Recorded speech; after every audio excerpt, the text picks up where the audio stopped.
This is the installation of the Miculek magnetic buffer assembly. This is the optimum in recoil control. It's very easy to install. Give you an idea how to do it, guys. I got a chamber flag in, no ammunition present. Go ahead and do your push pins on the receiver, separate them. Or you could actually just pivot it open, but I find it easier just to go ahead and take the upper assembly off. For this demonstration, I'll do that. New gun. All right, so there we have it.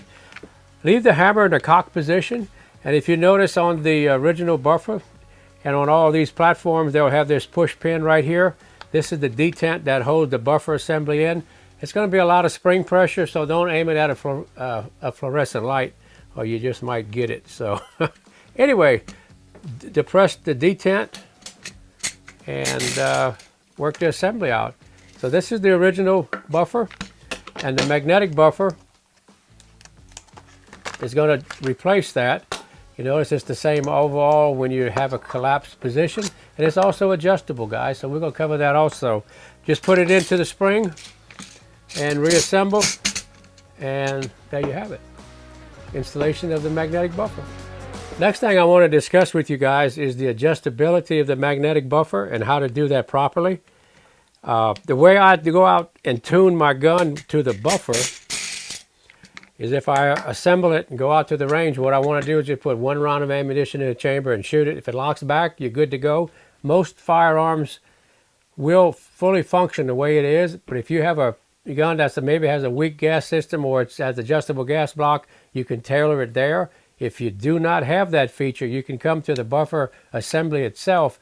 You notice on the top there's a screwdriver slot, and there's also a detent that will prevent you from fully disassembling the magnetic buffer.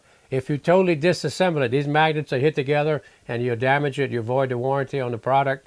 Don't ever be that guy. So if you feel that you need to adjust it, there's two flats available on the top. Don't clamp it in a vise because you will collapse the housing. So just grab it with a screwdriver or an open end wrench. I mean with a adjustable wrench or the proper size open end wrench. And you can take your screwdriver and you can adjust it outward. And same thing when you're out on the range.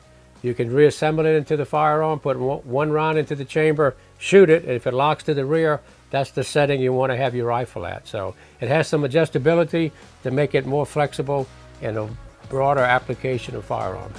So there you have it, guys. That's the installation of the Miculek magnetic buffer assembly. Get some.